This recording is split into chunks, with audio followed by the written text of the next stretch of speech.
is CGTN, China Global Television Network.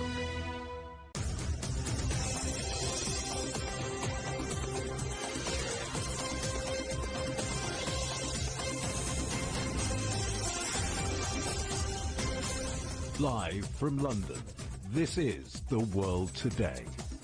Hello, I'm Jamie Owen. Welcome to the program. Our top stories: massive Russian shelling of the Ukrainian city of Mykolaiv. The mayor calls it the heaviest Russian bombardment of his city so far.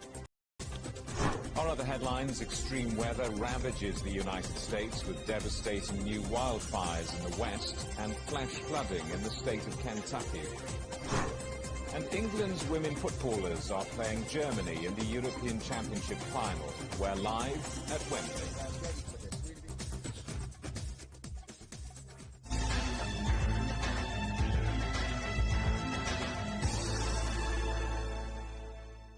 Massive shelling overnight in the Ukrainian city of Mykolaiv has been described by the mayor as the heaviest Russian bombardment of his city yet.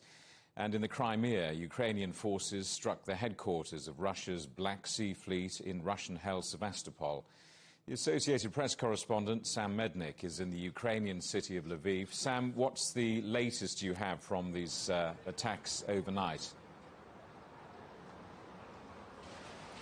Attacks are continuing across the country, most significantly in the southern region of Mykolaiv, where authorities say that at least 40 shells flew overhead last night in what they are calling one of the biggest hits on this area since Russia invaded in February. At least 2 people were killed, including the director general of the country's largest grain company, as well as his wife, and other parts of the country were not spared either. In the northeastern city of Kharkiv, the mayor said there was a series of explosions that hit the city, damaging buildings. In the southern town of Nikopol, 50 shells hit a residential area. A 67-year-old man was injured. 7 high-rise buildings were destroyed, and a kindergarten and city institutions were damaged. Now, attacks weren't just happening in parts of the country occupied by Ukraine, but there was an explosion on Sunday at the headquarters of Russia's Black Sea Fleet in the town of Sevastopol in the peninsula of Crimea, which was annexed by Russia in 2014. This is according to Russian authorities, who say that at least 6 people were injured in what appeared to be a drone that flew into the courtyard of the headquarters. As a result, Russia had to cancel its Navy Day holiday. Ukraine says it had nothing to do with this attack and that it is Russia provoking tensions. Sam, presumably in a sign of what is to come, Ukrainian President Zelensky has ordered all civilians still living in parts of eastern Donetsk region under Ukrainian control to leave. Yes, on Saturday, Ukraine's government ordered the mandatory evacuation of all residents from the Donetsk region. They say that this is because of increased shelling, but also because of the threats of freezing. A gas supply line was destroyed. Authorities are concerned they're not going to be able to warm cities and villages come winter. In his nightly address to the nation yesterday, President Zelensky said that this decision needed to happen and that the less people that are in this region means the less people Russians can kill. Ukrainian authorities estimate that there's approximately 220,000 people still in this region, and that includes more than 50,000 children. Now, Russia has been focusing its efforts on the east since it withdrew from around the capital, Kyiv, in April. Yet analysts say that they're making little ground since they took the area of Luhansk several weeks ago. Ukraine's authorities are pushing residents to move to safer parts of the country, such as the center and the west, but they say that they're estimating 500,000 people to be displaced from the east to the west come winter. And while they're offering support and finances, they say they're not going to have enough shelters and buildings for everyone at the right amount of time. Now, despite the fact that these evacuations are mandatory, some people don't want to leave.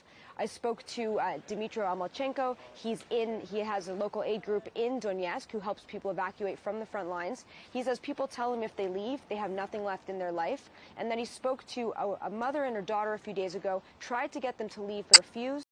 The next day, their house was hit. He hasn't heard from the mother since, and the daughter has lost her leg and is fighting for her life right now in a hospital. Sam, thanks for that. That's Sam Mednick from the Associated Press in Lviv. Well, as we've been hearing, the city of Mykolaiv has suffered its heaviest bombardment of the invasion so far. CGTN's correspondent Stephanie Freed has sent us this report. Death, damage, multiple hits every day. Constant bombardment has driven half of Mykolaiv's 500,000 residents out of the city. An escalation is nearly guaranteed as Mykolaiv-based Ukraine forces engage in a counteroffensive to retake nearby Kherson from Russia's army. Ukraine soldiers serving in these trenches for nearly half a year are one line of defense. This bunker system is what the Ukraine military refers to as the Mykolaiv-Kherson corridor. Military here reports that they get hit with an entire range of artillery, missiles, and one soldier even reports white phosphorus falling a few kilometers nearby. Ukraine military sources admit they don't trust Russia when it comes to ammunition supplies, but confidence levels remain high. We take Kherson to Ukraine. You sure of that? Yes. In the counter-offensive to regain control of Kherson, Ukraine's army is looking for the same results achieved here when Russia's army advanced on Mykolaiv. Русский солдат, иди домой, иначе ты здесь погибнешь. Результат вы сами видите. Ukraine officials say their strategy for recapturing Kherson calls for a slow, incremental advance to minimize civilian casualties. But as increasing numbers of cluster munitions and surface-to-air S-300 missiles strike Mykolaiv, civilians still living inside the city remain at risk. Stephanie Fried, CGTN, Mykolaiv, Ukraine. Protesters inside Iraq's parliament say they'll stay put. The supporters of the powerful cleric Muqtada al-Sadr say they have no plans to leave. Thousands of them stormed the fortified Green Zone in Baghdad on Saturday, taking over the empty Parliament building for a second time in a week. His movement is demanding that Parliament be dissolved and new elections held. Debris from China's Long March 5B rocket has fallen back to Earth over the Indian and Pacific Oceans. It was launched last Sunday, delivering a laboratory module to the Tiangong space station. Beijing said it was tracking its re-entry and it posed little risk. NASA has called on the Chinese Space Agency to design rockets that disintegrate. A wildfire in California has intensified, prompting evacuations in a nearby town. The governor has declared a state of emergency. The blaze is near the Oregon border, and there are concerns that it will spread rapidly in an area of dry vegetation. Thunderstorms and erratic winds are complicating the firefighting. And at least 26 people are now known to have died in flooding in Kentucky, and more fatalities are expected. Drone footage shows barely visible street signs emerging from roads turned into rivers. Rivers bursting their banks swept through homes, while the region's steep hillsides and narrow valleys make it prone to flooding. Experts are also blaming climate change. Well, let's talk to our correspondent Benji Hire in Kentucky. Benji, just how bad is the situation for people there? Well, Jamie, the situation is improving. The fact, for example, that just a few days ago the water level would have been around head height where I'm standing now, but nonetheless, circumstances remain extremely desperate. When we were driving through this valley over the past 24 hours or so, what we came across was a scene of utter devastation. Houses ripped from their foundations, several without power, and many have been left with absolutely nothing at all. I think the reality of the scale of the disaster here is only just setting in. The damage is done, yet the recovery effort is only just getting underway. Flash floods caused by torrential rain this week swamped some of the poorest neighborhoods in America in a matter of minutes. US President Joe Biden is calling this a major disaster, another extreme weather event, another natural catastrophe shattering this country, the likes of which scientists warn are becoming increasingly common as climate change wreaks havoc. Scores of people have been airlifted out this region, yet plenty of others have chosen to stay as they desperately try to piece their lives back together. I was grateful that my family made it out and the Lord took real good care of us. It's just things, you know. I have a beautiful wife and 4 baby girls, and the 11-day-old right now. She said, we're safe,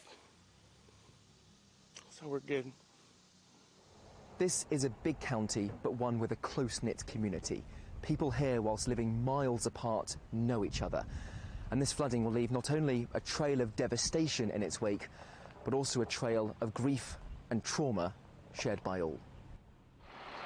Help has finally arrived. The National Guard's been drafted in, and the Federal Emergency Management Agency is being told to step up. I do believe that this will qualify for individual assistance under FEMA. I asked the president to do that. He responded very favorably. He said to me he wanted to cut through red tape. And so FEMA's working on the paperwork to get to him. That can provide assistance to uninsured folks.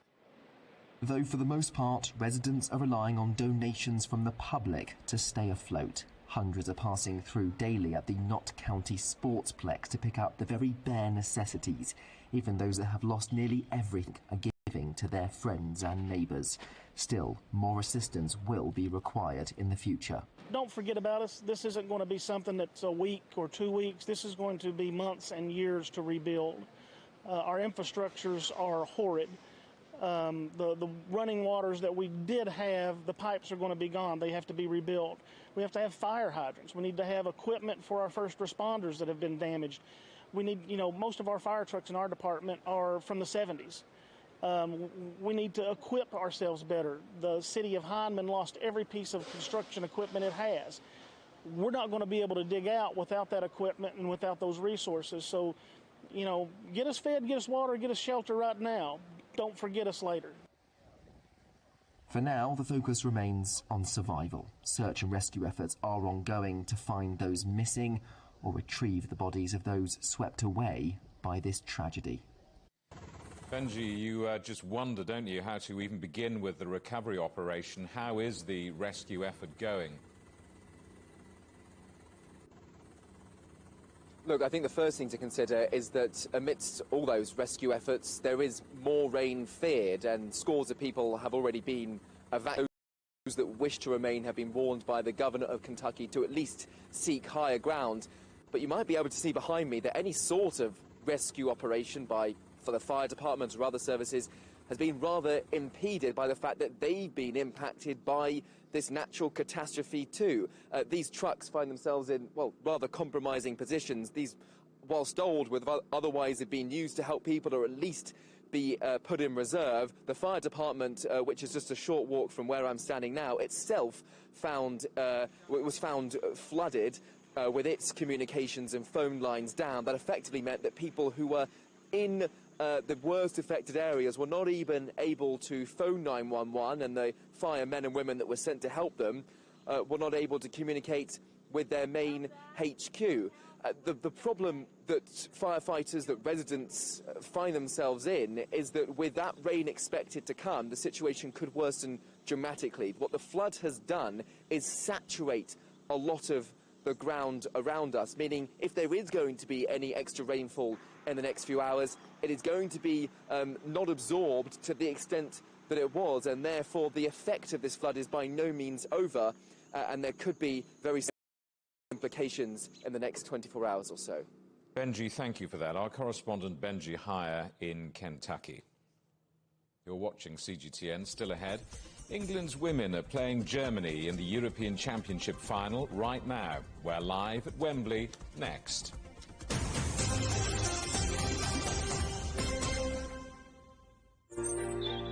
Ever wondered what's the difference between a bear and a bull market? Where are the cash cows? And who are the lame ducks? And what exactly are black swans? Grey rhinos? And unicorn companies? Make sense of it all with Global Business, only on CGTN. There's a new agenda for a new world, accelerating change in almost every part of our lives. It's shifting the norms of how we work, travel, and connect. How we think, interact, and develop. It's a new reality, a new agenda with me, Juliet Mann.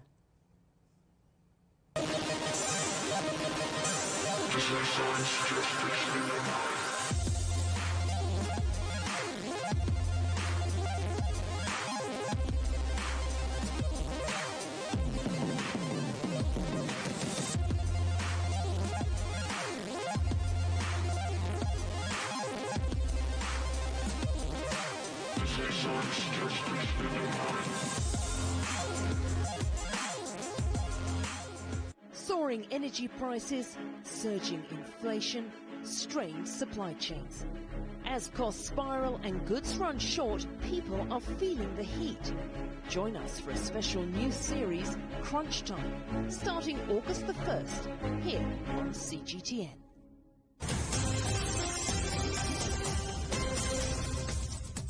Hello, welcome back. A reminder of our top stories. Massive Russian shelling of the Ukrainian city of Mykolaiv. The mayor calls it the heaviest Russian bombardment of his city so far. Our other headlines: extreme weather ravages the United States with devastating new wildfires in the west and in Kentucky. England women footballers are 16 minutes into their first ever major trophy in the Euro 2022 final. They're playing 8 times winners Germany in front of an almost 90,000 fans at Wembley Stadium. The final is also expected to break UK television viewing records for a women's game. Our correspondent Andrew Wilson is at Wembley. Andrew, we're 16 minutes in. How's it going so far? Well, people came expecting a clash of the Titans. I think they're probably going to get it. The Germans have a reputation for always going in hard at the beginning of their games, trying to get a ball in the net at the end of before the first half. So they've gone in hard again this time round, and they're being met by a retaliation pushback from the English side, who spent a fair amount of time in their penalty area as well. So this is setting itself up to be quite an extraordinary final for Euro 2022. Two teams that have one's got a reputation already established in Germany. The others, the English team, have built themselves a reputation during this tournament for skills and for a physical game and for aggression and for thinking tactically and performing consistently. And it looks like all the fans, this capacity crowd here at Wembley, are going to be rewarded by seeing all the home to roost in this extraordinary final. Bear in mind also, of course, anytime Germany meets England in a final, not let alone in Wembley, it's always a big event. The last time the English beat the Germans in a final at Wembley was 1966 in the World Cup, and they're still slightly sore they haven't managed to win that back. But this time round, England are beating Germany again in the women's side instead of the men's side. Every expectation this match could go better than previous ones have, Jamie. Andrew, just what can this game and this entire tournament do for the women's game? I think it's the tournament, really, Jamie. I think win or lose, the job is already done in terms of upping the ante on women's football. Whether England romp home with a victory here, whether Germany romp home for their 9th win in a European Championships, I think it's already discounted that people are now impressed by the women's game. Pundits, commentators, fans, television figures. You mentioned 9.2 million for the game against Sweden, the semi-final, England versus Sweden. Lord knows what the figures will be like for this match, but whatever happens, the TV executives will be looking and thinking, there's something to be made of here. And so we can expect more sports sponsorships, we can expect more salary negotiations, we can expect the women's game to become more of a preferred event than it has in the past. Remember, a lot of the women who play in the England side hold down jobs as well to be able to finance themselves to carry on training. That may be about to come to an end as well, as people wake up to the fact that it's very, very entertaining, competitive sport that they're watching. All countries getting behind the England women, aren't they? Which even people who wouldn't have watched women's football before, I think the sense of achievement is just massive. So yeah, the whole country's behind them, and you can feel it. It's been a really special tournament. I bought tickets last year because women's football's in the ascendancy. You know, I've seen lots of little boys, lots of men, as well as women. So everybody's enjoying the football. For me personally, women's football is a big part of my life. So having the opportunity to see it now on a big scale is massive. So I'm really, really proud of the women's football now at the moment. OK, so sponsorship, ticket sales, these are all signs that the game is improving. But I think what the women players are looking for is the end of this comparison with the men's game. Back in the 70s, women weren't allowed to play professional football. Well, it's been changing slowly since then. And this idea of women's football being in the ascendancy perhaps now is over. Perhaps now it has well and truly arrived and will exist in its own right, rather than always being compared or offset against the men's game. How they perform compared to the men, comparisons to how more exciting the men's game is compared to the women's. This is a sport in its own right. Women's football has truly, in the old English phrase, come home at last. Andrew, enjoy the game. Thank you very much. Our correspondent Andrew Wilson at Wembley. Let's take you to Spain now, and a remarkable story of survival and goodwill. Usman Umar was a refugee from Ghana who made the perilous journey to Europe. He set up a charity that tries to prevent other Ghanaians from taking the same risks. Our correspondent Rahul Pathak reports. The desperate, life-threatening journeys taken by refugees as they look for a better life. In June, 23 people lost their lives trying to reach Spain from Morocco. Last year, it's estimated that over 3,000 people died attempting to get to Europe via sea crossings.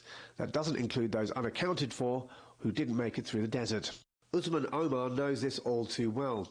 Beginning his journey as a 12-year-old boy, he was initially left stranded in the Sahara after traffickers left him and 64 others for dead without food or water. After only 21 days, only 6 survived. Usman didn't make it to Spain and decided to set up a charity so that others would not have to suffer the same fate. We made it. Those who keep on dying every day in this terrible journey. Second, avoid future victims to fall in this trap, at least due to my possibilities. Now, NASCO Feeding Minds aims to educate young Ghanaians through the internet to help bridge the digital divide that currently exists in Africa, the hope being that it will deter young people from making that treacherous journey across into Europe. What started as a very small project back in 2012 has now expanded to over 20,000 students in 30 schools across Ghana. They have now partnered with multinational companies which provide equipment when those organisations consider them obsolete. His brother and co-founder helps run operations back home. The latest news is that we have established 2 more computer centres. So it was a great moment for us going back to support the communities we were born. So that brings the total number of computer centres we have now to 14. All computer centres connected to a satellite internet with support from Cisco. Migrants will continue to make the deadly and dangerous crossing to Europe from Africa if they think their options are better abroad. Usman and his brother are hoping their education program goes some way to help reduce the number of fatalities suffered in search of a better life. Rahul Pathak, CGTN, Barcelona. The British writer Michael Rosen is perhaps best known for his children's stories, his poetry and his advocacy for young people. But did you know that he's also an internet sensation with a cult following? The author is loved by both young and old on social media, including in China. Our correspondent Catherine Newman reports. You may have read his books to your children, and now you may hear them talking about his memes on social media. Michael Rosen, whose books include We're Going on a Bear Hunt and The Sad Book, is known to a whole new generation. Nice. Taken from his poem Hot Food, which has over 40 million views on YouTube, this meme can be found on all corners of social media. Wherever I go, I find that people stop me in the street, or I ride buses and things, or trains, and then I might hear a little buzz in the background. Usually a group of boys aged about 17 or 18, and then I just might hear nice or something like that, and then I look round and they go, Michael Rosen, and I go, hi. So it's all very strange for somebody, you know, of my age. You don't expect to be a bit of a cult amongst 17 and 18-year-olds. You don't expect that, do you? The numbers speak for themselves. The hashtag Michael Rosen on TikTok has over 76 million views. One of the many fan accounts dedicated to memes about the writer has nearly 45,000 followers. And he is a household name in China, where he is fondly known as Nice Grandad. The admiration is mutual, with the author greatly influenced by the country's poetry.